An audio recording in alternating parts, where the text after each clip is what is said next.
Senhor, nosso Pai de amor, nosso Pai de luz, que sempre, sempre nos guia, nos protege, Tem que prender isso de outro jeito, espera um pouco. nos traz as informações que a gente precisa para seguir caminhando. Essas informações, elas nos acolhem, elas se transformam em luz em nosso caminho. E essas palestras, elas nos trazem essas informações e essa luz que nos guia. Que o Senhor hoje guie o nosso palestrante, guie a todos nós o nosso entendimento, para que nós possamos captar essas palavras e transformá-las em alimento para a alma, que é este o alimento que nos nutre neste caminho de vida. Pai, nos ilumina e nos protege, por todo sempre. Que assim seja. Boa noite a todos, mais uma vez, sejam todos bem-vindos aí à nossa casa virtual, né? É bom ver os rostos sempre sorridentes em nossos encontros, e como bem disse o Charles, né, que o nosso mestre nos guie e oriente nesta noite aí, para que possamos aprender um pouco mais sobre as palavras que eles nos deixou, né? Agora, mais especificamente, nesse estudo a gente está falando das leis morais abordadas, né, por Kardec no Livro dos Espíritos, né? Então, até o momento, nós falamos, né, só um breve retrospecto, né, das leis. Falamos sobre a lei da igualdade, aliás, a primeira foi a lei da liberdade, né, onde foi dito que todos nós possuímos a liberdade natural, mas ela se manifesta, essa liberdade, através do nosso livre-arbítrio. Acho que essa foi a primeira palestra. Depois nós falamos sobre a lei da adoração e do trabalho, né? Acho que a adoração ela é inerente a todos nós, a todos os seres que habitam, né? Nesse desejo de se aproximar do Pai, né? De se conectar, de buscar proteção. É a lei do trabalho, porque, na verdade, assim, né? Vou até dar uma pausa na continuidade. Apesar de Kardec ter colocado elas em tópicos, né, sequenciais, aqui a gente alterou um pouquinho a ordem, mas elas não funcionam de formas isoladas. Todas elas funcionam todas ao mesmo tempo. Então, não começa um para depois entrar o outro, para depois outro. Então, as leis elas se relacionam o tempo todo umas com as outras, né? E está dizendo muito nessas leis essa questão do aspecto da nossa evolução, não só na nossa evolução como matéria, como ser humano físico, né, a gente vem evoluindo, mas principalmente para aquilo que é eterno, além da matéria, que é o nosso espírito. Então, nós falamos sobre a lei da adoração, falamos sobre a lei do trabalho, né, porque a lei do trabalho, na verdade, é que nos dá condições de manifestar aqui no mundo material esse desenvolvimento do nosso espírito, né? A gente vai, desencarna, fica lá, estuda, decide voltar, volta, e é através do trabalho que nós vamos colocar isso em prática, né? Então, o trabalho ele é uma necessidade não só do nosso corpo material, né? Do nosso trabalho material para nos sustentar, mas principalmente sobre, né, o espírito. Depois nós falamos da lei da igualdade e falamos da lei da sociedade. A lei da igualdade trata que somos todos, né? Somos todos iguais. Jesus já, né, especificou isso várias vezes. Todos temos as nossas oportunidades, mas somos iguais em frente às oportunidades. Porém, cada um tem a sua individualidade, cada um progride, né, a sua moralidade, progride como espírito, cada um a um seu tempo, e Deus está esperando, né, cada um no seu tempo. E não tem como a gente não dizer, se a gente tem trabalho, a gente tem tudo isso, sem contar que é a lei da sociedade. Viver em sociedade é a única forma também do ser humano progredir. Sem sociedade, a gente não teria, né, como nos relacionarmos, como nos colocar em prática, né, leis como estarão para frente ainda, a lei do amor, da justiça, da caridade. Então, é a lei que ela se complementa, como eu disse, né, vai uma ali se relacionando com a outra o tempo inteiro. Então, a lei da sociedade é tão importante quanto as outras, porque se eu trabalho, eu vou estar inserido na sociedade, e através dessa sociedade que virão todos os desafios que eu tenho como espírito para poder me desenvolver. E, por último, se não me falha a memória, foi a lei da reprodução, que foi sexta-feira passada. Então, o nome é muito sugestivo, né? A lei da reprodução. Então, ou seja, se reproduzir faz parte da manutenção da vida material no nosso planeta. Então, ela tem a sua importância. E nós, como seres em evolução, utilizamos dessa lei da reprodução para fazer muitas outras melhorias científicas até, né? Deus usa todos nós como instrumento dentro da lei da reprodução. Então, a gente vai lá, melhora as sementes, melhora uma série de artefatos que vamos utilizar na nossa vida material para que a gente tenha melhor qualidade de vida, que a gente tenha mais produtividade, que, enfim. E aí acaba entrando, né, nas duas leis que nós vamos falar hoje. Talvez falo de uma forma uma primeiro, depois a outra, e depois eu sei que vai vir as perguntas, e aí vai misturar tudo, né? Então, assim, podem perguntar à vontade. Bem, então, quando a gente está falando da lei de hoje, que a gente fala da lei da conservação e lei da destruição, parece as duas serem até antagônicas, né? Uma conserva para a outra destruir. Mas, no universo, se a gente for parar para perceber, a gente tem essa dualidade manifestada em várias, né? Dia e noite, quente, frio. Então, sempre existe a sua dualidade. E dentro da lei moral também não poderia deixar de existir essa dualidade, né? Da lei da conservação e da lei da destruição. A lei da conservação, né? Ela nos traz, segundo o Livro dos Espíritos, né? Ele vem dividido ali sistemático em alguns temas, como, né, instinto de conservação, os meios de conservação, vai falar de gozo dos bens terrenos, o que é necessário, o que é supérfluo, né, privações. Ele foi escrito assim, separado dessa forma por Kardec. Eu não vou seguir o mesmo roteiro que a gente consegue tocar o assunto de uma forma mais relaxada no sentido de pensar. Então, quando a gente pensa na lei da conservação, o que Deus nos deixou? Nos deixou uma ideia de que tudo que nós temos neste planeta, então, lembrando, né, até lá da Bíblia, em livro de Gênesis, né, Deus criou a terra e depois colocou o homem, colocou os animais e, por fim, colocou o homem. Então, a lei da conservação, ela vem nos dizer o quê? Que nós temos, né, o Pai em seu infinito amor, né, até o título do nosso estudo é As Leis Divinas em Prol do Amor.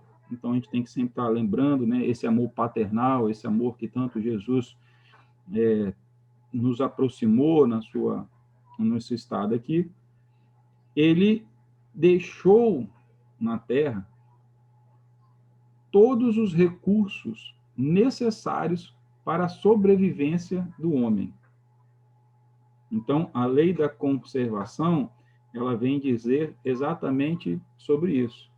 Que, ou seja, nós temos como instinto nos conservar, nos continuar, mantermos vivos. E, para isso, Deus nos dá um mundo de oportunidades. Nos dá não só as oportunidades do nosso crescimento material, mas nos dá tudo o que é necessário para que a gente possa evoluir, que a gente possa utilizar das outras leis. Então, nos vai prover alimento através da terra.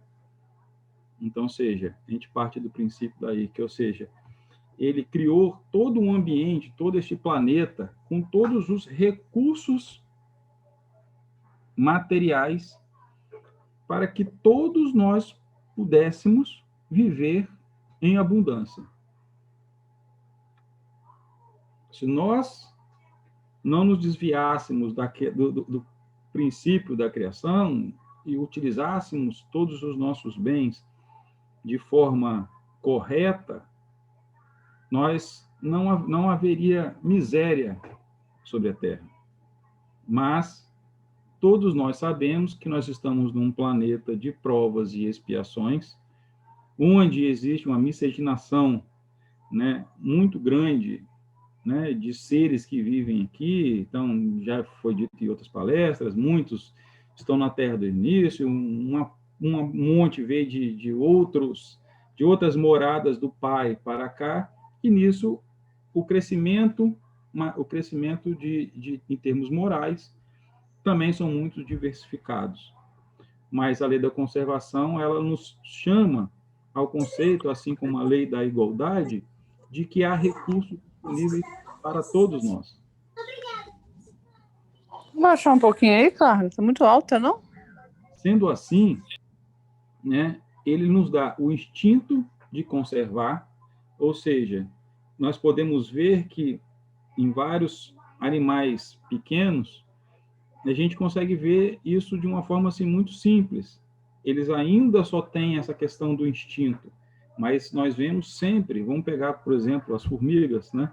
Elas estão sempre trabalhando em prol da sua conservação. Todas elas saem, todas elas caçam, todas elas guardam comida, todas elas dividem tudo igual. Então, ali nós temos um pequeno fragmento desse instinto de conservação e até de relacionamento social. Sendo assim, eles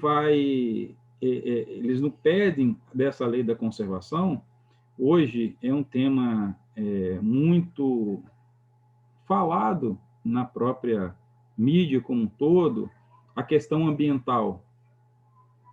Este é um item que está dentro da lei da conservação, porque ela não dá não só o instinto da preservação individual nossa como criaturas, né? Da gente procurar os meios de se conservar, ou seja, do alimento, de tirar da terra, né? De continuar, mas também de conservar aquilo com todos. Na lei da conservação também puxa muito a relação da lei da caridade, ou a lei da igualdade também.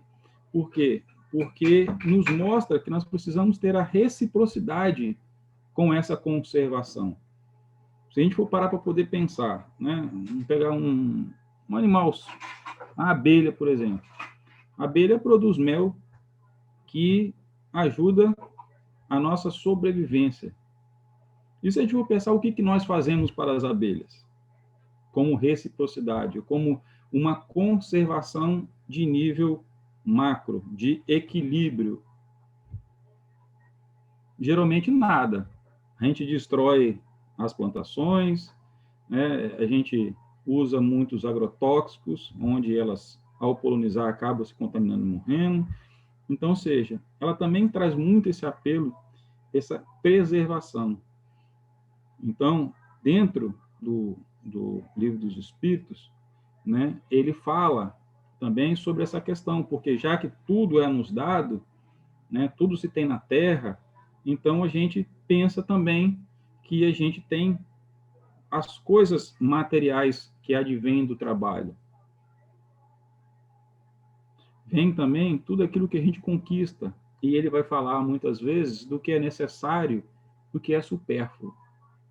E se a gente for pensar um pouquinho hoje, até dessa oportunidade que a humanidade está tendo para poder rever até o seu conceito de conservação hoje, né? Hoje, acho que mais do que nunca, com essa pandemia, o tema conservação ele está muito em voga, se a gente for parar para olhar sobre esse aspecto. Por quê? Porque o instinto nosso está sendo o quê? De se conservar, de se precaver, da gente se manter como espécie, porque uma coisa que aconteceu, sabe, de uma forma muito isolada em um país do outro lado do mundo, comparado com o que nós estamos hoje.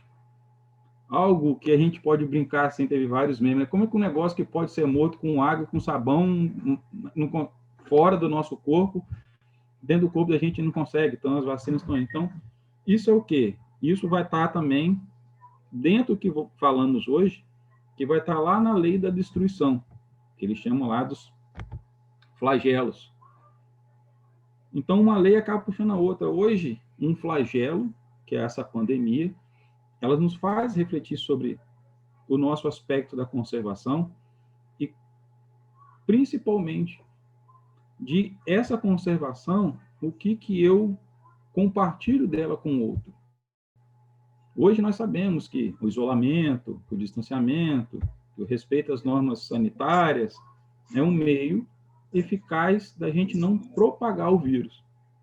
E aqui no nosso estado, principalmente o que nós vemos hoje, sempre ao contrário, as pessoas foi se afrouxando e as pessoas foram esquecendo. Então, aumentando o nosso número de casos, então, ou seja, a gente não está parando para poder pensar da nossa responsabilidade individual perante a lei da conservação. Pode falar, Fred. Ô, Léo, deixa eu só te perguntar, porque eu estou meio perturbado aqui, eu não sei se estou pensando certo, tá, amigo? Ó que loucura, né? Como a lei da conservação é uma lei divina, então ela está sempre incidindo sobre a gente, ok para isso? Mas às vezes parece que tem que acontecer um balanço, um solavanco, para que a gente visualize de forma, tire proveito, desde que nós estejamos aptos a isso, dessa conservação, entendeu, Léo? Porque assim, eu mesmo vou te falar assim, antes da pandemia, parecia que eu não conseguia observar de maneira tão nítida essa conservação, falando só da lei da conservação. Com a pandemia, eu passei a intensificar dentro de mim o processo de me conservar em termos de não contrair a doença, e em termos até de analisar o meu próximo, que são as minhas atitudes de conservação que também podem conservar o próximo, entendeu?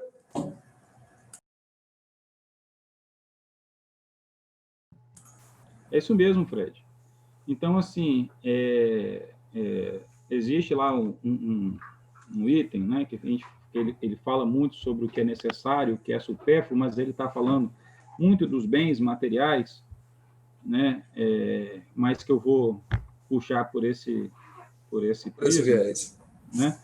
E exatamente o que é necessário para mim e o que passa a ser supérfluo. Eu acho que hoje essa pandemia vem nos trazer, né, um ensinamento muito grande sobre esse aspecto da conservação, né? O que está sendo necessário para mim sobreviver?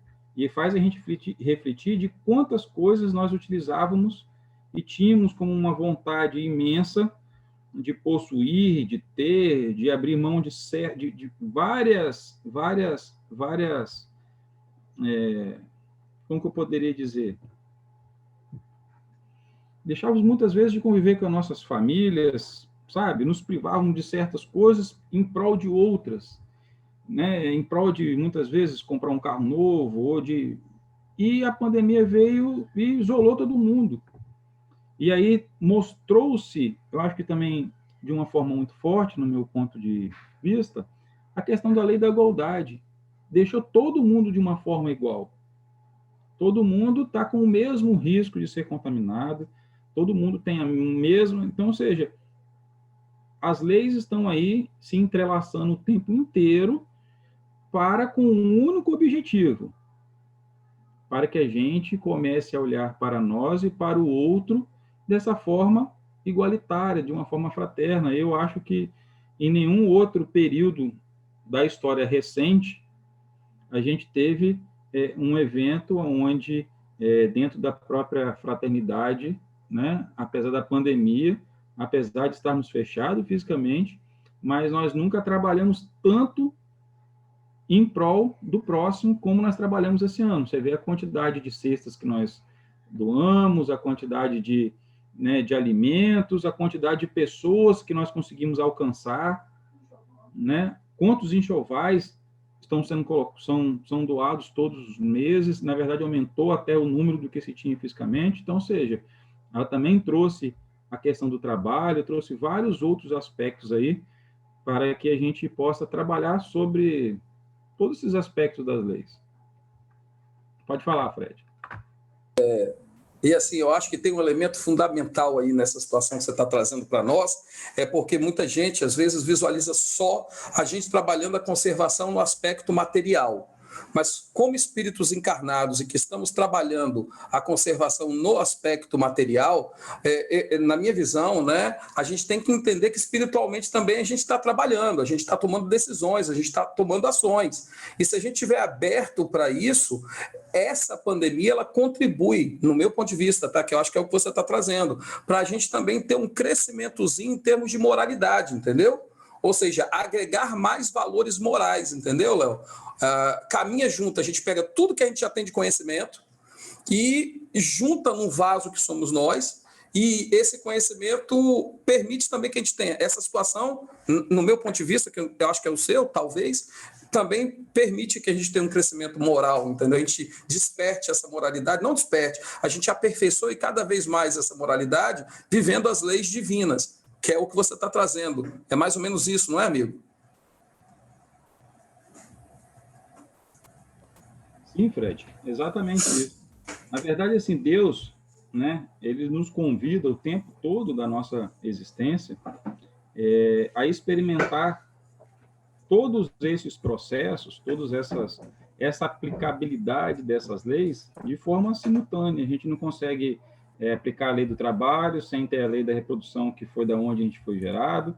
A gente não consegue viver em sociedade sem aplicar a lei da fraternidade. Nós não vivemos sem a lei da conservação, que nos dá, né, esse sentido, ou, na verdade, ela vem nos mostrar o porquê, né, Deus nos deu todas essas benesses materiais, porque não adiantaria ele ter a criação como nós e com todos os irmãos que estão aqui. Hoje nós já sabemos que todos nós estamos em processo evolutivo, seja de uma minúscula pedra, né, até o mais inteligente dos homens que habitam a face da terra, né, até um arcanjo. Todos nós estamos nesse mesmo processo. Então, todos, neste momento, estamos passando por esses processos de transformação, por esse processo de conhecimento da lei, né? Então, além da conservação, ela vem trazer, pelo texto kardeciano, o porquê das coisas, né? O porquê de eu ter bem material, ou o porquê que eu vou ter subsistência, ou porquê que eu tenho, um tem muitos e o outro tem poucos.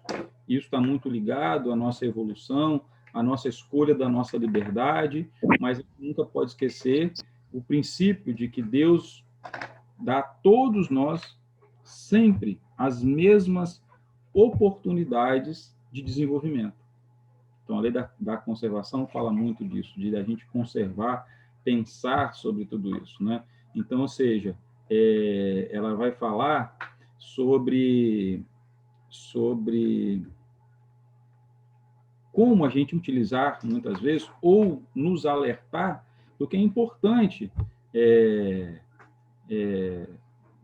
de utilizar, né, determinados bens materiais, né? A gente pode, por exemplo, pegar a questão 711, que Kardec pergunta, né, o uso dos bens da terra é um direito de todos os homens?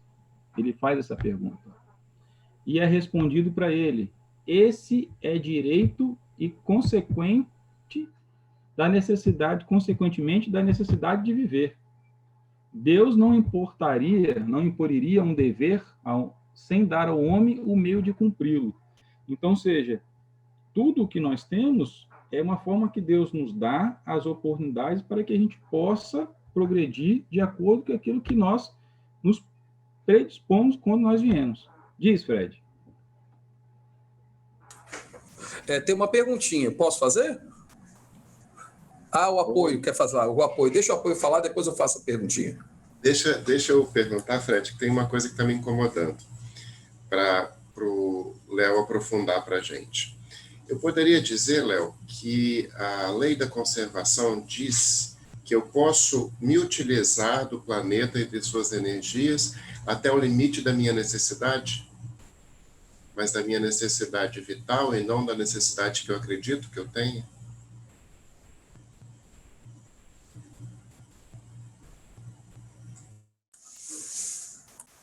Charles, eu queria só que você me explicasse um pouquinho sobre essa questão que você disse por último, sobre a sua necessidade. Eu não consegui compreender.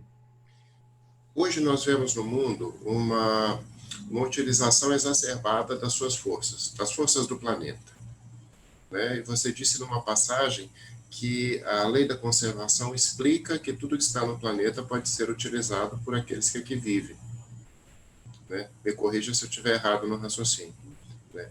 Então, qual que seria o limite de utilização que cada um poderia fazer desses recursos que estão no planeta? Esse limite é a necessidade de vida, a necessidade vital, ou qual que é esse limite? Ele tem que ser balizado também pelas outras leis, como, por exemplo, a lei da sociedade, pensar no coletivo, ou é uma necessidade individual?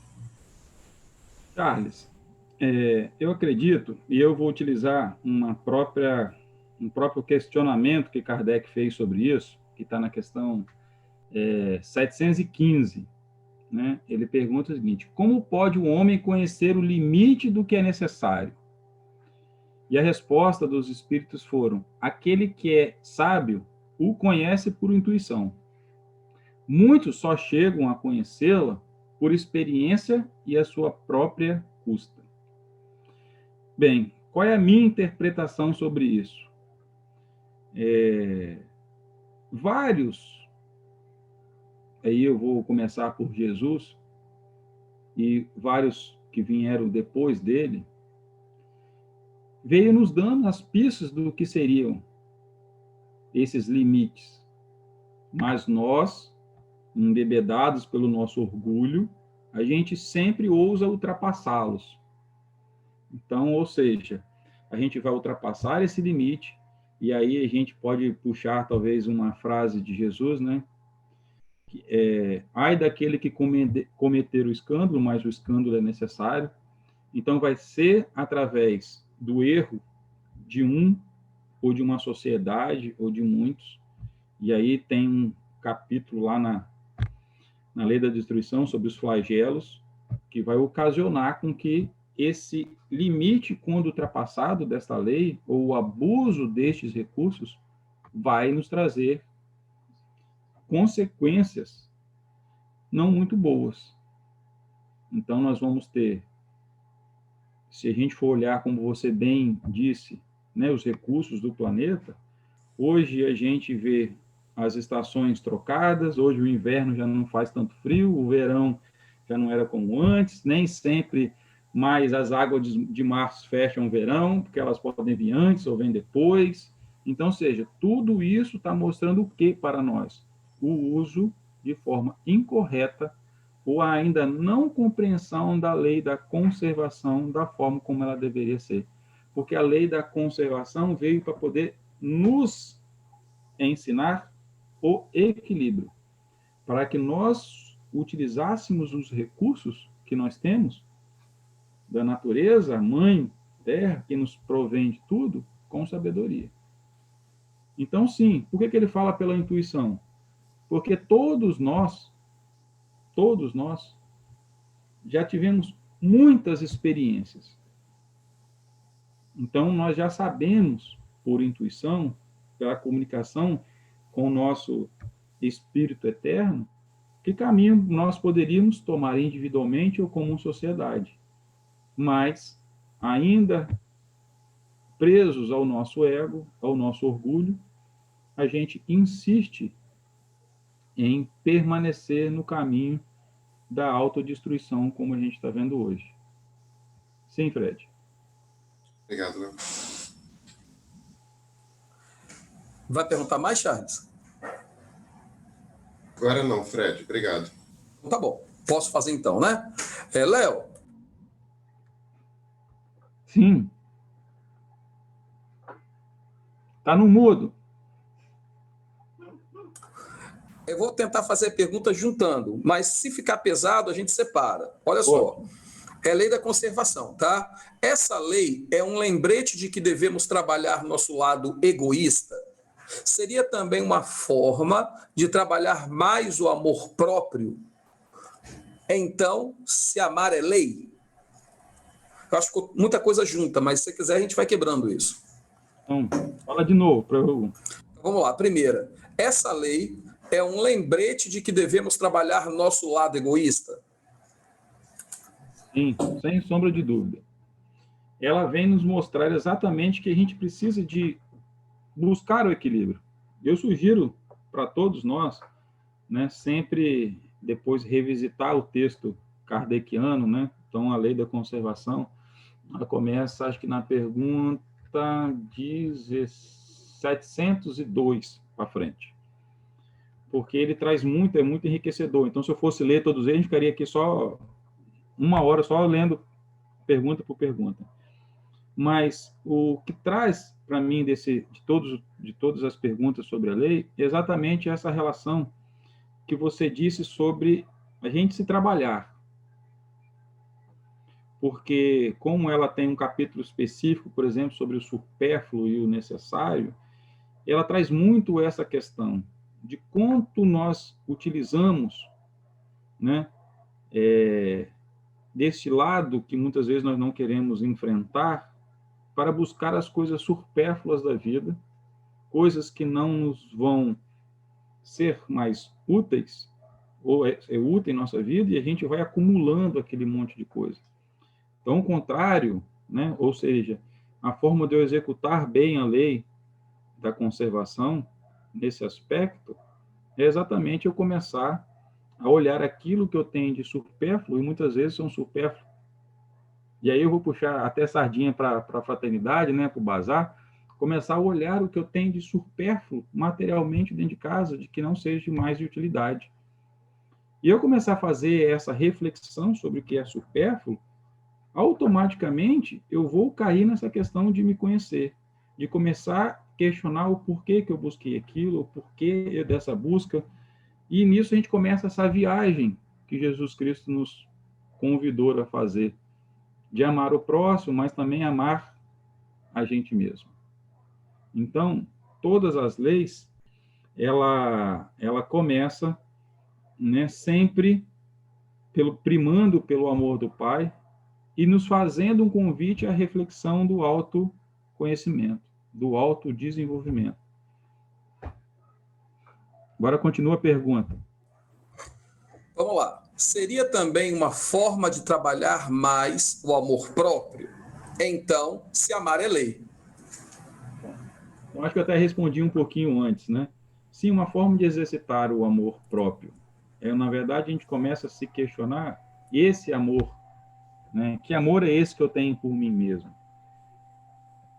Esse é uma reflexão que a lei da conservação traz quando a gente busca, né? Como que eu posso dizer? Pensar. E aí ela tem um capítulo que ela fala das privações, e aí a gente fala de privação, a gente fala em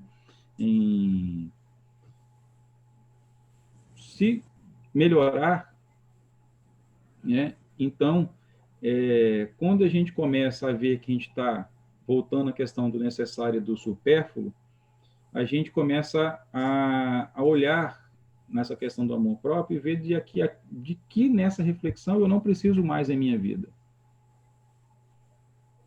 De que tipo de sentimentos que eu tentava suprimir, e a gente vê, por exemplo, quando nós estamos desequilibrados emocionalmente, a gente busca um recurso externo, muitas vezes um supérfluo.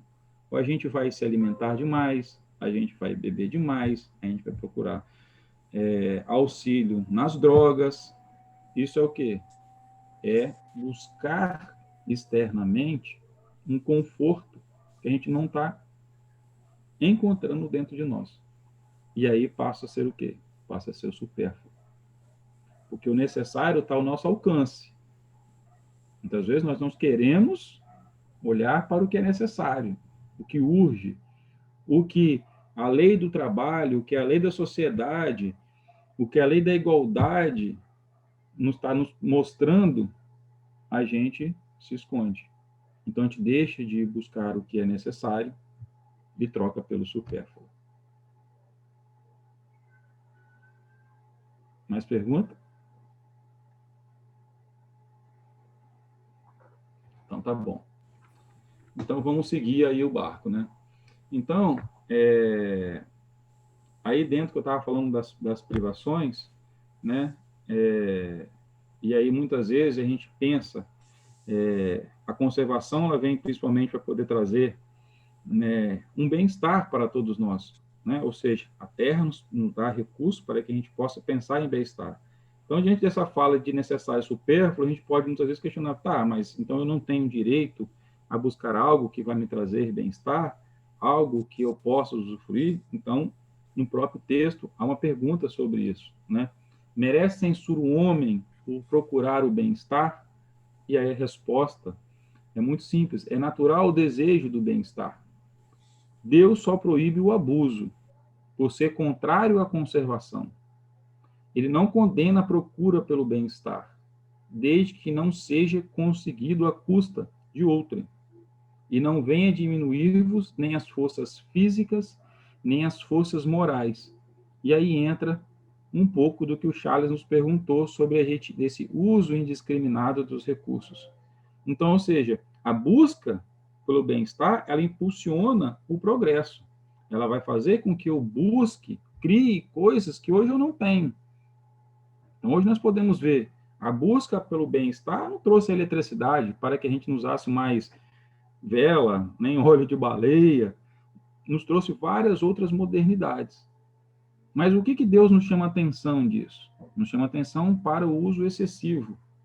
Podemos lembrar aí, do estudo passado das parábolas de Jesus, a parábola do rico insensato. Ele tinha o quê? Muito, se produziu muito, e ele procurou fazer o quê com aquilo? Ele procurou distribuir aquilo? Ele procurou armazenar para que ele tivesse sempre mais. Então, aí que mora o perigo. E aí que a gente deve se policiar. A busca pelo bem-estar é necessária. Faz parte do nosso desenvolvimento. O que a gente não pode fazer é sobrepor o outro sobre isso. É passar por cima de outro. Fazer que muitas vezes, no nosso trabalho material, a gente, por uma busca do bem-estar, dentro do nosso trabalho material, muitas vezes, em busca de uma promoção que quer me trazer o bem-estar, eu passo a fazer o quê? Eu passo sobre outras pessoas, eu humilho outras pessoas, eu posso tomar caminhos torpes em busca do bem-estar. Então, este caminho que o texto nos traz na reflexão de que quão perigoso ele é e quais as sequências que ele vai nos trazer.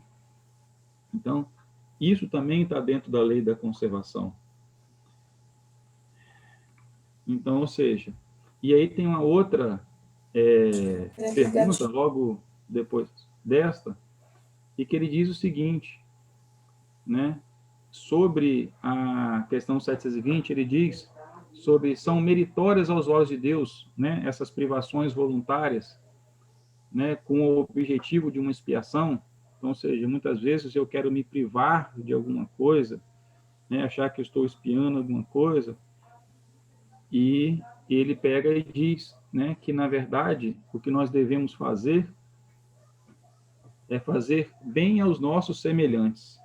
Então, eles nos puxam aqui novamente a orelha, né? Então, ou seja, tudo aquilo que a gente tem, a gente não adianta, não é nos privando de determinadas coisas materiais que vai fazer com que a gente melhore espiritualmente. Mas sim, compartilhando tudo aquilo que a gente adquire através da lei do trabalho, através das execuções das outras leis, para que a gente compartilhe isso com todas as outras pessoas. Então, isso é muito importante. Então, conservar, aí voltando lá atrás, conservar não é só a minha conservação material, que é extremamente importante. É tão importante que Deus nos colocou tudo aquilo que é necessário para que mantêssemos a nossa máquina humana em funcionamento. Né? E é isso com todas as coisas que orbitam em todas as voltas. O homem não seria nada se não fosse todo esse ecossistema que existe. De macarrão você já está errado. Mas Tirou açúcar no seu sangue, né? é compartilhar tudo isso. é passar tudo isso de uma forma que a gente consiga trazer com que outros também participem desse sucesso. Sim, Charles. Charles levantou a mão primeiro, Fred. Eu poderia dizer, Léo, que a lei da destruição vem, de uma certa forma, para equilibrar o desequilíbrio da lei, quando existe desequilíbrio na lei de conservação? Sim, Charles. Perfeitamente. A lei da destruição, na verdade, ela vem, como eu disse no início, né? Ela equilibra a conservação, né? Eu vou fazer como que eu posso dizer aqui? Entrando na lei da destruição, como você já trouxe agora, então eu vou fazer uma dinâmica, aproveitar aqui, né? Tá todo muito calado, né? Apesar que quem está aqui, né? Quando está lá no Salão da Fraternidade, as pessoas falam, perguntam, eu já disse isso, a gente sente falta disso, né? Mas como está todo mundo calado, então antes de eu fazer a dinâmica, eu vou deixar a Fred falar. Léo, muito obrigado por você deixar falar, porque assim, tem uma pergunta aqui que antes de você fazer a dinâmica ainda não ficou assim, talvez tão palpável o seguinte. Léo, pode falar mais da lei da conservação com relação ao supérfluo? Aí eu acho que depois dessa você faz a dinâmica, mas não teria como perguntar depois, senão, sabe?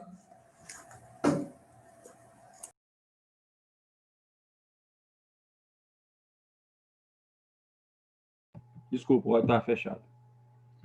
Bem, gente, supérfluo, né? Essa é uma... Eu achei até que eu estava sendo muito repetitivo falando sobre isso, mas é bom a gente parar e refletir sobre isso. O que a gente pode entender por supérfluo? É tudo aquilo que excede aquilo que a gente necessita, aquilo que é necessário. Vou usar o termo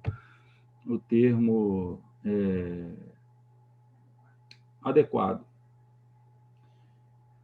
Nós buscamos hoje, de uma forma instintiva, ou muitas vezes a psicologia explica isso de outras, né, dá outros nomes, né, como a lei da... Eu esqueci o nome técnico agora, mas como todo mundo está indo para um lado, né, então a gente faz parte, a gente quer fazer parte de algo, e eu ia falar a lei das massas, mas a lei das massas que é da física, esse nome, enfim. Se tiver algum psicólogo aí que lembrar desse negócio, pode botar no chat para eu poder falar o nome adequadamente. Mas, enfim, todos nós queremos pertencer a um grupo social, muitas vezes, né? Aí existe a pirâmide de Maslow, que é a pirâmide das necessidades, que fala da necessidade primeiro, que é de se alimentar, e ele vai tecendo até a de fazer parte de algo. Então, hoje, nessa busca desenfreada que a humanidade vem tendo, a gente está trabalhando muito sem raciocinar do que nós temos que necessário e estamos buscando muito supérfluo.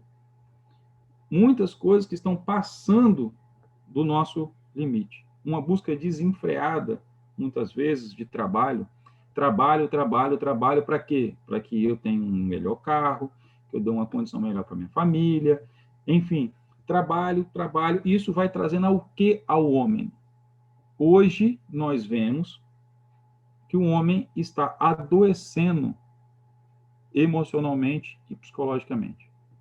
Nunca foi consumido tanto antidepressivo, nunca foi consumido tantas outras substâncias para trazer ao homem ao seu centro. Isso é o quê? É a busca pelo supérfluo.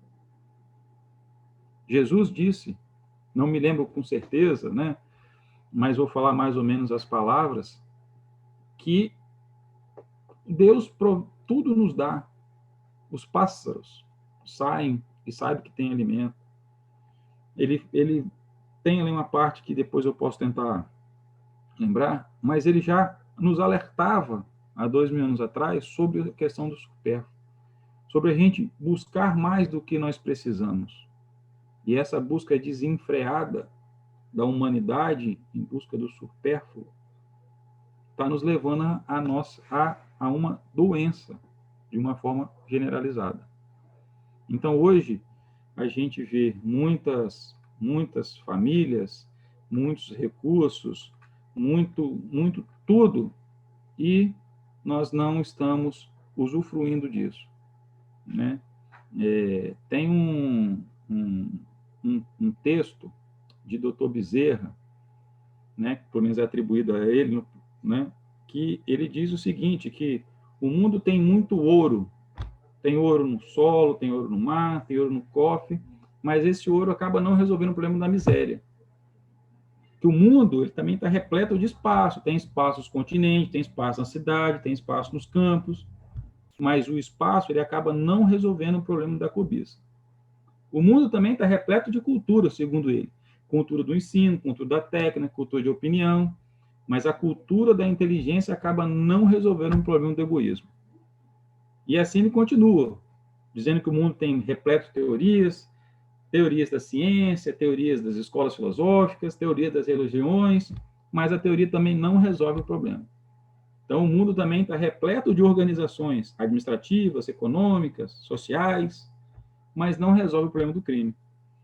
E ele completa, né, que para extinguir essa chaga da ignorância, né, que vai acalentando a miséria, vai dissipar a sombra, né, da cobiça, que vai gerando a desilusão, só existe uma única coisa.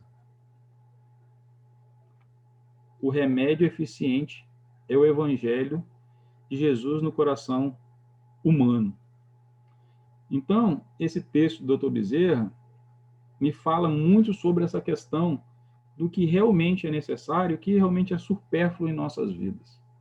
Acho que talvez, quando eu li, né, esse texto, o que mais me chamou a atenção para eu, como pessoa, como ser humano, foi começar a fazer essa reflexão de quanto eu estou buscando coisas externas que podem ser supérfluas e quanto eu estou deixando de procurar realmente as coisas que são necessárias, que estão dentro de mim, e aí voltando à sua colocação do amor próprio. Então, se eu poderia dizer sobre essa questão do supérfluo, dentro da lei da conservação, é que ele, muitas vezes, serve até como prova, e uma prova muito difícil, muitas vezes, porque a gente acaba sucumbindo. Então, ou seja, que a gente tenha hoje como um ponto de partida de uma nova reflexão sobre o que realmente possa ser necessário e supérfluo, seja na nossa relação conosco, seja na nossa relação familiar, seja na nossa relação na sociedade. Ok?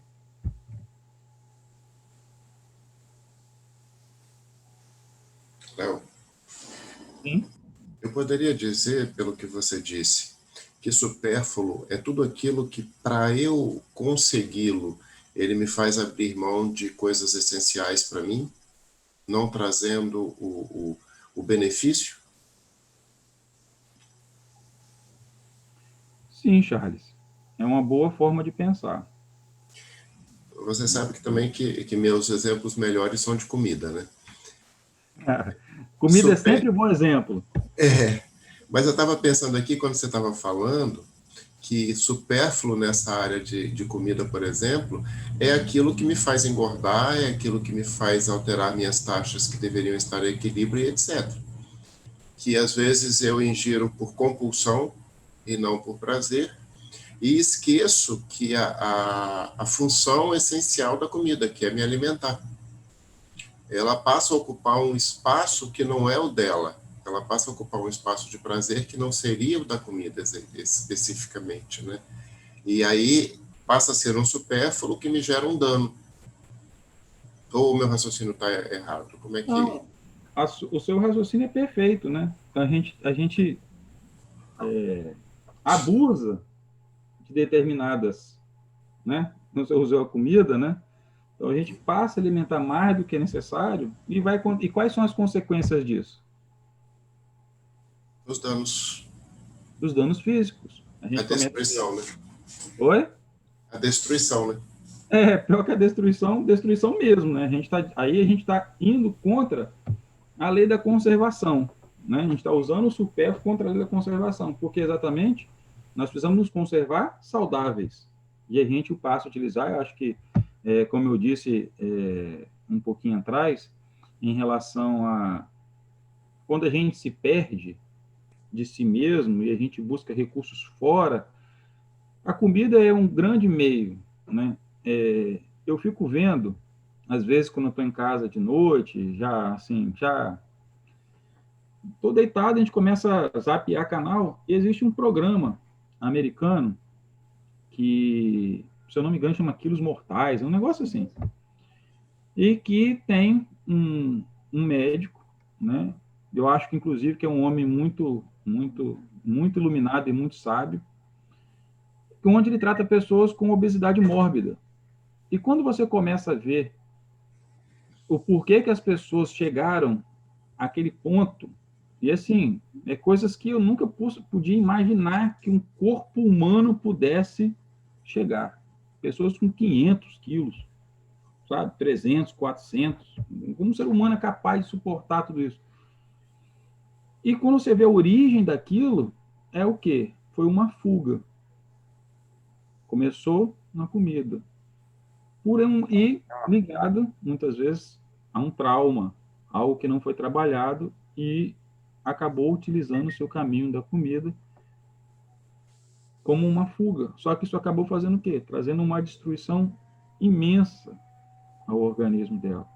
Não só o organismo, mas o que acontece? Se eu for para poder pensar, como a gente vê no programa, pessoas que não saem da cama 2, 3, 5, 10 anos. Quanto tempo essa pessoa deixou de aproveitar as dádivas que a vida nos dá para o seu progresso? Foi um tempo totalmente perdido. Não vou dizer perdido, porque para aquela situação, ou muitas vezes para nós que estamos vendo, como a gente sabe da relação, puxando a palavra de Jesus de novo, sobre o escândalo, ela nos está, de uma certa forma, mostrando para nós que caminho que nós não devemos seguir, do supérfluo. Então, assim, acho que o seu exemplo é bom, é um exemplo muito palpável, a gente tem essa fuga, e, como eu disse, para mim, o meu maior aprendizado, né, e acho que já foi dito várias vezes isso no Salão da Fraternidade, aqui, né, quem mais se beneficia, né, de quando dá palestra é o palestrante, né, porque a gente busca ali, traz conhecimentos que a gente, então, não tinha parado para poder refletir, esse aprofundamento, né, esse estudo que eu tive sobre a lei da conservação, me fez muito pensar sobre esses aspectos, olhando o que realmente na minha vida, daqui para frente, eu vou conseguir olhar do que é supérfluo, do que é necessário e esses abusos que a gente comete em cima do supérfluo. Obrigado, Léo. Ok? Fred, mais alguma coisa? Então tá bom. Então eu vou agora precisar de todos que quiserem participar, todos que tiverem condições de escrever no chat, né, a dinâmica que eu utilizar para a gente adentrar a lei da destruição. Aí, Charles, essa é para você, tá?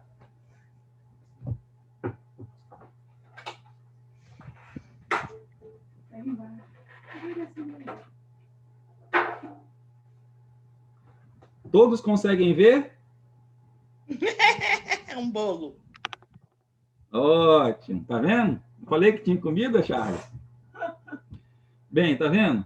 Eu gostaria que quem quiser participar, né, aí no nosso chat, que escrevessem o que, quando vocês veem esse bolo, o que, que vem à cabeça de vocês, coisas boas, né? O que, que esse bolo proporciona.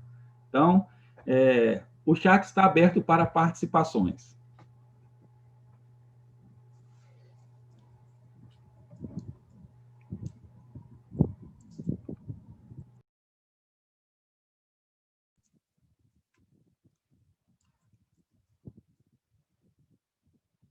Se você olhasse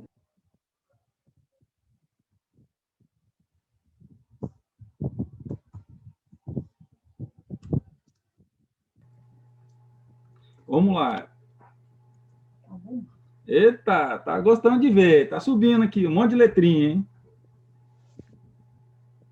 Ó, felicidade, ato gostoso, aniversário, alegria, comemoração, né? A Tânia, meu trabalho, né? Festa, felicidade, né? Ótimo, aniversário, né? Casamento. Deixa eu ver mais o que aqui. Comemoração.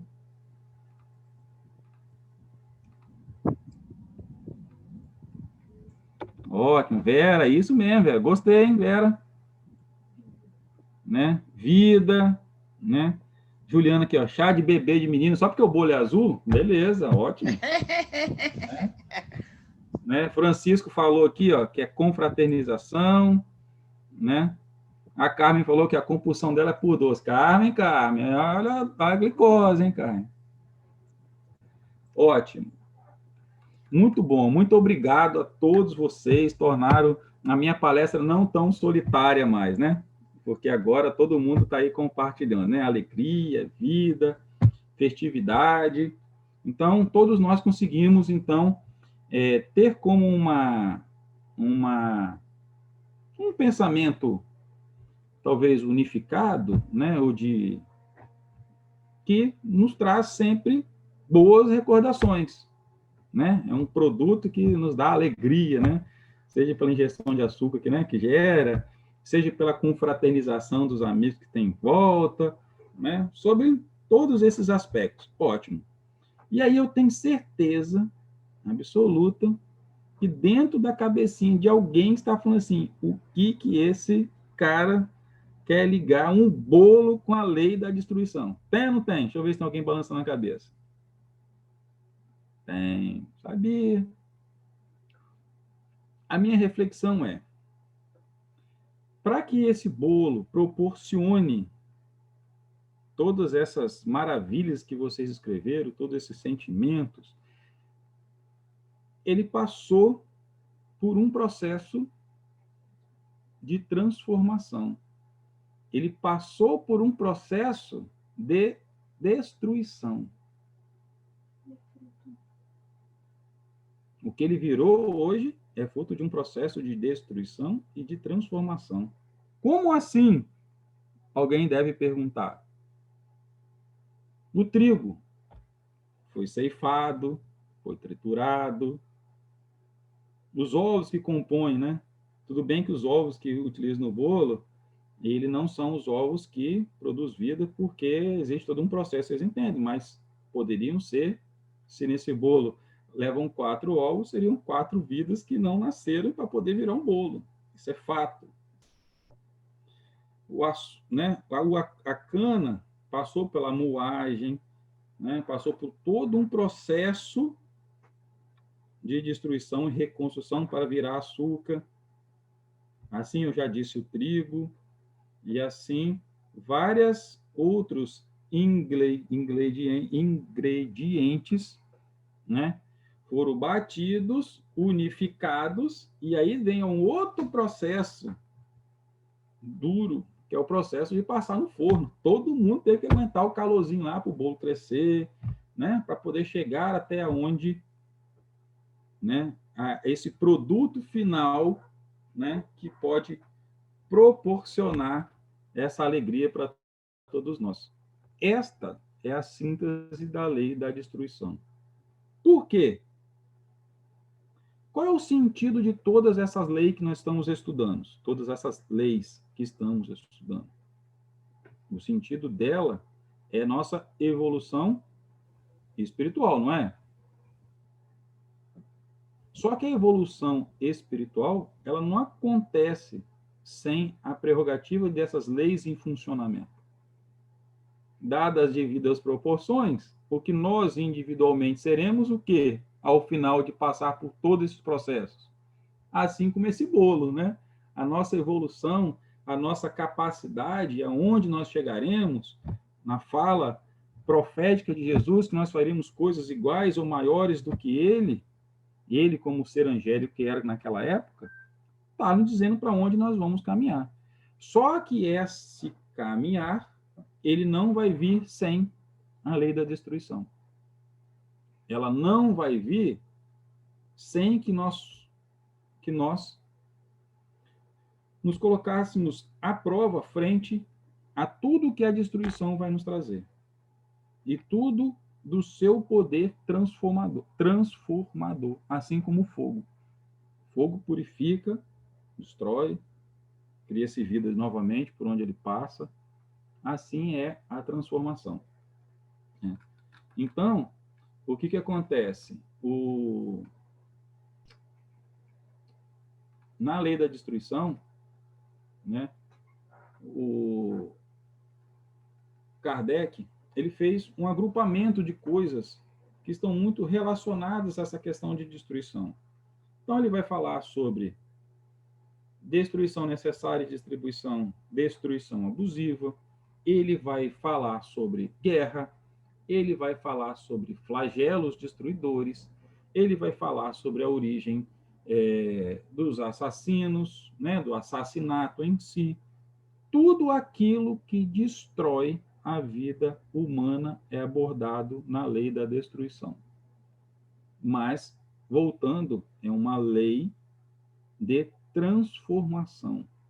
É uma lei onde que Deus, nosso Pai Criador, nos mostra o amor dele através desta transformação. Então, o que acontece? Como a gente estava falando aí da pandemia. Aonde a pandemia se encaixa dentro da lei da destruição? Dentro dos flagelos destruidores. Por quê? Porque é através desses flagelos, ou seja, de tudo aquilo que acontece na sociedade, faz com que o homem, segundo a resposta de Kardec, eu vou te falar, Fred, faz com que o homem progrida mais depressa. Fala, Fred. E aí temos uma perguntinha. Então, temos que morrer em nós mesmos para renascer? Sim, todos os dias. Todos os dias. Se eu posso pegar um exemplo de destruição e transformação, para mim, que é o maior exemplo, é o de Jesus, em sua ressurreição. Então, até nisso, né, ele não veio destruir a lei, falava lá atrás, né? Então, ou seja, ele foi destruído como o homem, Jesus, para ser reconstruído após a sua ressurreição como o nosso grande mestre, como aquele que foi capaz de pegar uma pessoa como Saulo, que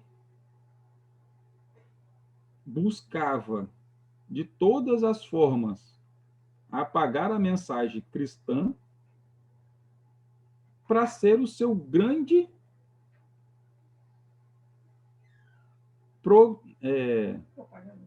eu vou usar uma palavra, cadê Anderson? Eu vi esse aqui hoje, né? Grande promulgador da sua palavra. Conseguiu concluir aquilo que Jesus estava iniciando. Lógico que Jesus, ele quando esteve, ele andou, ele não ficou só ali na cidade de Nazaré, ele foi mostrando que podia ser, né? No exemplo dele já foi falado sobre isso, onde ele não fez distinção, mas Paulo deu uma abrangência geográfica ao cristianismo muito grande. Então, ou seja, foi através da destruição e da transformação de Cristo que isso foi possível. E Paulo também passou pelo mesmo processo.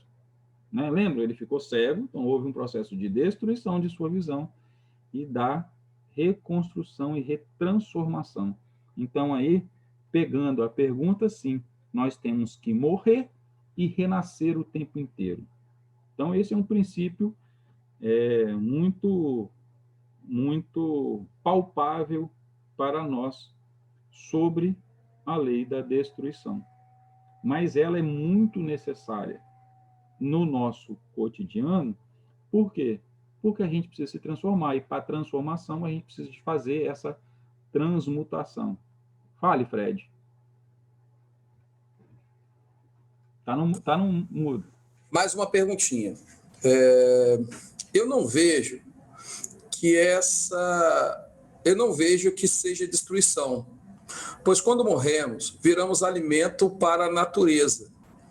Eu vejo que tudo se recicla. Na natureza, nada se cria, nada se perde, tudo se recicla.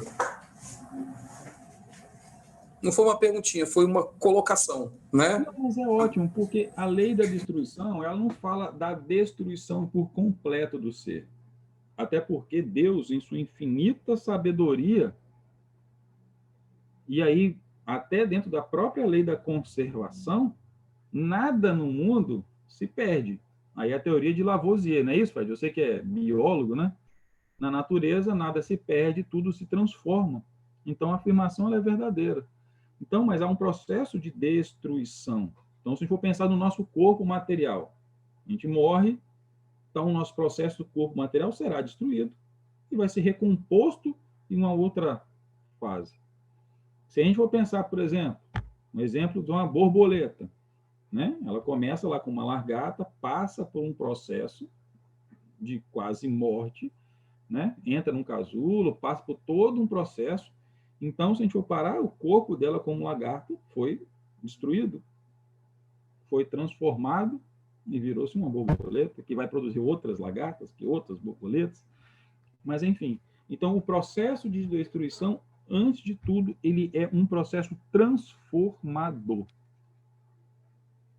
É um processo, ou como diz, não sei se é na Gênese que ele fala sobre isso, não lembro qual livro que Kardec fala, mas que os Espíritos Superiores disse que o agulhão do progresso é a dor.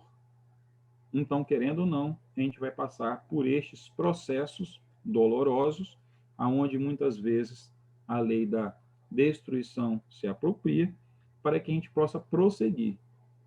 Por quê?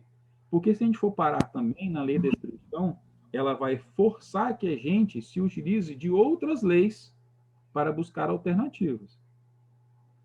Nós vamos buscar a lei da conservação, nós vamos trabalhar a lei do amor e da caridade, porque nestes momentos, como a gente vive agora, um momento de destruição, eu não estou falando somente da destruição da nossa saúde, como um ser, né? Pelo Covid. A gente vai lá, passa pelo processo, mas a gente está passando por um processo de transformação e somos convidados, através desse processo hoje, desse flagelo que nos assola a humanidade, a destruir determinadas crenças e transformá-las em algo melhor.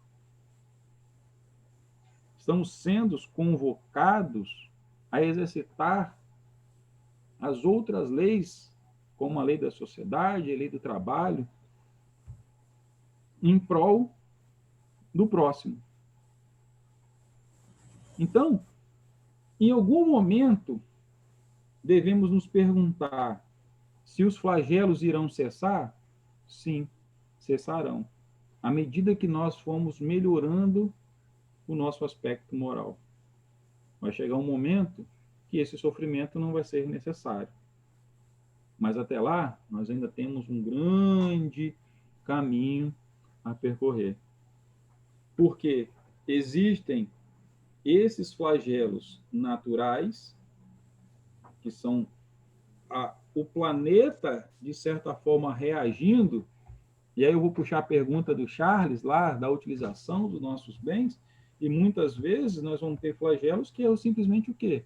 Uma reorganização, sabe? Um balançar ali para que a gente seja chocalhado, para que a gente se desperte e a gente pare, vou puxar a sardinha para a palestra de hoje, né? Com o supérfluo, e que faça com que a gente foque no que é necessário. Sim, Fred? Mais uma perguntinha aqui, Léo. Nesse sentido, se entendi, Entre a lei da conservação e da destruição está o trabalho, já que precisamos agir para fazer acontecer. Perfeito. Não só o trabalho, mas vai estar a lei da igualdade, vai estar a lei da sociedade, porque para a gente trabalhar, a gente vai estar precisando da sociedade como um todo. Então, percebam como todas essas leis elas estão totalmente conectadas e são vivenciadas, todas quase ao mesmo tempo. A gente não tem como vivenciar uma lei sem não vivenciar a outra. Então, sim, pelo trabalho material, como foi colocado, está perfeito o entendimento. Por quê? Porque é através do nosso trabalho que a gente se coloca à ação. Aí eu gosto de sempre repetir essa frase. Eu acho que não tem uma palestra que eu não fale essa frase, né? Jesus disse, se o meu pai trabalha até hoje, quem sou eu para não trabalhar? Então, ele já está nos convocando que a gente precisa de realmente, que é através, está reafirmando, que é através do nosso trabalho é que a gente consegue colocar em prática e buscar os caracteres morais que nós buscamos. Sim, Charles, eu te vi. Quando você está falando sobre a destruição, me veio em recordação o seguinte trecho bíblico, quando Jesus fala que não acumule tesouros que a traça ou os ladrões podem roubar. E aí me veio a questão da construção, da preservação e da destruição. Se nós construirmos tesouros que nem as traças podem comer e os ladrões possam levar, nós não vamos exacerbar na utilização dos bens que a gente tem para atrair a destruição, para reequilibrar isso. Exatamente. A destruição ela vem com um elemento de equilíbrio. Sabe? Como bem você disse. Se nós utilizássemos a lei da conservação como ela está descrita no livro e nos está mostrando ali um roteiro moral que nós podemos, daqui para frente, começar a seguir individualmente ou coletivamente, nós com certeza evitaríamos muitos dos flagelos. Porque os bens, na verdade, que nós precisamos procurar, conquistar, como você bem disse, não são os que a traça destrói, mas são aqueles que nos levam para diante, aquele que realmente, aquele tesouro que fica conosco, que é o nosso conhecimento. Então você tem razão. Então ela vem exatamente mostrar isso. E ela muitas vezes vem destruir aquilo que era supérfluo e nos mostrar o seguinte, olha, tá vendo isso aqui? Isso aqui você não vai levar. Agora, isso aqui que é seu aperfeiçoamento, sabe? Aquilo que você tinha de supérfluo, que você conseguiu compartilhar com a outra pessoa, esse sentimento você vai levar. Então, para você ver, Jesus já dizia, se a gente for parar para poder... É que eu não fiz o estudo sistemático, mas se formos buscar, nós encontraremos todos os traços de todas essas leis nos evangelhos. Jesus já tinha preconizado isso em todos os evangelhos. Talvez em todas as parábolas que nós vimos no curso passado, a gente vai lembrar da lei da igualdade, da lei da destruição, a lei do trabalho, da lei da sociedade. Eu acho que, assim, principalmente a lei da sociedade, que naquela época, né, Jesus causava, né, arrepios nos mais conservadores, quando ele desafiava aquelas leis impostas. Ah, você pode curar no sábado, não pode curar não sei quem, fulano é impuro, ciclano não pode. Ele veio o quê? E utilizou a lei da igualdade. Foi lá e tratou todo mundo de forma igual. Ou seja, já está nos indicando o caminho moral que nós devemos seguir. Diz, Fred. Cara, perfeito que você falou, porque a gente às vezes fica questionando assim, mas, pô, destruição, e você está assim, falando da destruição de uma forma tão legal, sabe? Tão legal, que às vezes a gente não entende que esse destruir é se ressignificar. Legal, não é você, assim, em termos morais principalmente, sabe, Léo? É uma ressignificação, mas em vários momentos, eu estou falando por meu exemplo, da minha vida, que eu me peguei numa situação no qual eu percebi que eu precisava de mudar. E o meu orgulho e a minha vaidade falavam mais alto, e até o meu egoísmo falava mais alto, mas eu já conhecedor de que eu precisava de mudar, ainda, como você mesmo falou, sofria bastante, me doía bastante, eu parei e orei a Jesus falando o seguinte, cara, e eu estou falando do jeito que eu falei mesmo, tá? Eu chamei para perto de mim, eu falei, cara, mas isso é muito custoso para mim. Como que eu vou abrir mão disso que eu tenho, que eu porto e que eu carrego como verdade? E quando eu fiz essa oração, eu percebi que, de uma certa forma, por ser custoso para mim fazer isso, abrir mão daquilo, eu encarei como sendo uma destruição mesmo, sabe, Léo? É muito legal o que você está trazendo, mas muito legal mesmo. Poderia ser uma reconstrução, mas aquilo estava tão cristalizado em mim, eu estava tão ensimismado com aquilo que eu tinha, que para eu abrir mão daquilo eu tive que literalmente me destruir. Muito legal. Eu vou continuar pegando o exemplo do bolo, né? Porque eu falei o seguinte, eu fui falando dos ingredientes inseparados, da destruição que cada um teve. Mas você pode ver que a união de todos eles, né, de cada um em seu processo destrutivo e transformador, produziu o bolo. E mesmo isso vai acontecer com todos nós, né? Vamos botar, pegando o exemplo do bolo, cada um de nós é um ingrediente desse grande bolo que é a nossa sociedade. E através dessa destruição e morte, ressignificação e transformação, e passa por outro processo, a gente vai construir essa liga que vai formar uma sociedade da qual Jesus preconizava lá atrás. Uma sociedade justa. Aquela quando a gente fala, nós vamos para provas, expiações, regeneração, depois mundo feliz. Então, ou seja, nós estamos sendo como o trigo, como o ovo, como a cana, cada um destes elementos passando pelos seus processos de destruição e transformação, para que todos nós possamos formar uma única e forte liga, aonde que a fraternidade, a igualdade, ela vai ser comum a todos nós. Será natural isso, e não mais algo que muitas vezes nós olhamos como vendo uma pessoa, né, que é caridosa, que a gente eleva essa pessoa. Puxa, aquela pessoa é espetacular, ela é sensacional. Então, ou seja, por quê? Porque ela está fazendo algo que a gente não consegue, mas aquilo nós caminhamos como sociedade, como indivíduos, e juntos formando a sociedade, para a gente que seja um grande bolo, uma grande confraternização. A gente está reunido, né? Como muitos disseram, veja o bolo, veja uma oportunidade de confraternização. A nossa convivência será isso, uma fraterna, uma convivência fraterna de que seja tão gostosa como esse bolo que a gente utilizou como exemplo.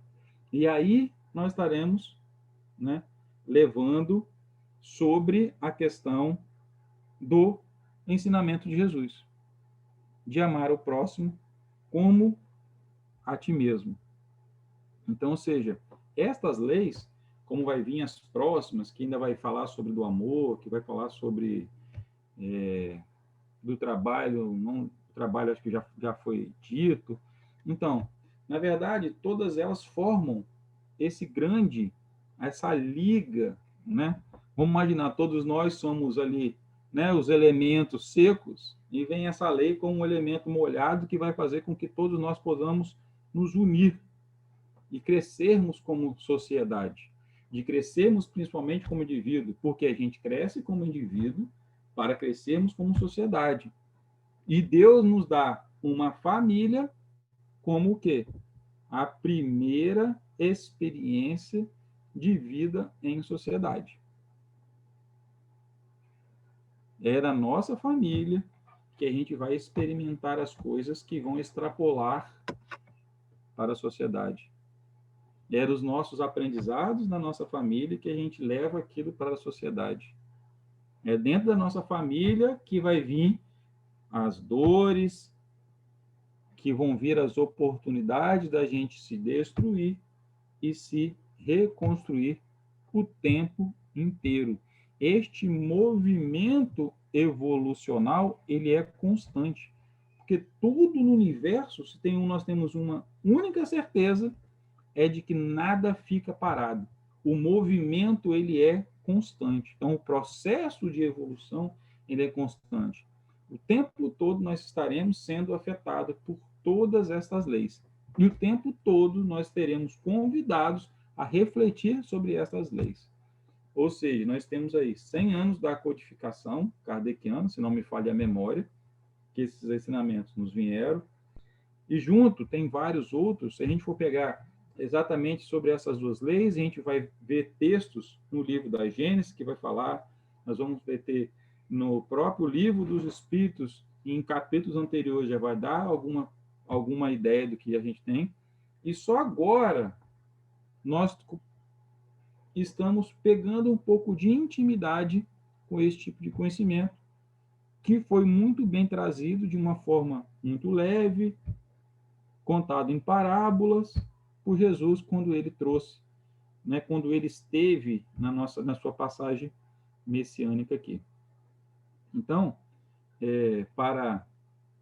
como que eu posso dizer assim, levando a nossa palestra, né, para um encerramento, o que eu gostaria de deixar como meu grande aprendizado destas duas leis é exatamente o seguinte: a lei da conservação nos chama a atenção muito da nossa relação com a gente de conservar e como a gente compartilha tudo que a gente tem com o próximo. A gente cuida da nossa conservação e precisamos pensar na conservação do ambiente que nós estamos e, principalmente, dos nossos irmãos.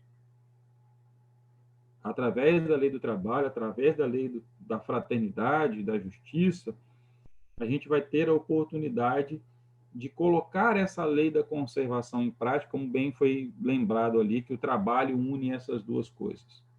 E a lei da destruição, ela vem, por mais que o texto verse sobre várias coisas, vai falar sobre, né, origem de assassinato, até de duelo, Kardec pergunta dentro da lei da destruição. Mas o principal ensinamento para mim é que ela é uma lei de transformação, algo que a gente muda, algo que seja importante a gente entender pelo processo que a gente se torna. Quando acontece algo, como a gente já disse, de um flagelo como a gente vive hoje, é entender o porquê que isso está acontecendo como sociedade. É uma reação de uma forma natural para que a gente possa aprender algo. É uma reação que nos está chamando a atenção urgentemente. Muito já foi dito que nesse período de pandemia, onde as pessoas conviveram muito tempo, aí me faz lembrar até a historinha lá do porco espinho, lá quando todo mundo teve uma geada, né? Foi um monte de porco espinho para dentro de uma caverna. Só que estava todo mundo morrendo de frio. Então só sabia um jeito de se juntar. Só que o que acontece? Um porco espinho perto do outro vai fazer o quê? Vai espetar o outro. Mas é a única forma que eles tiveram de sobreviver.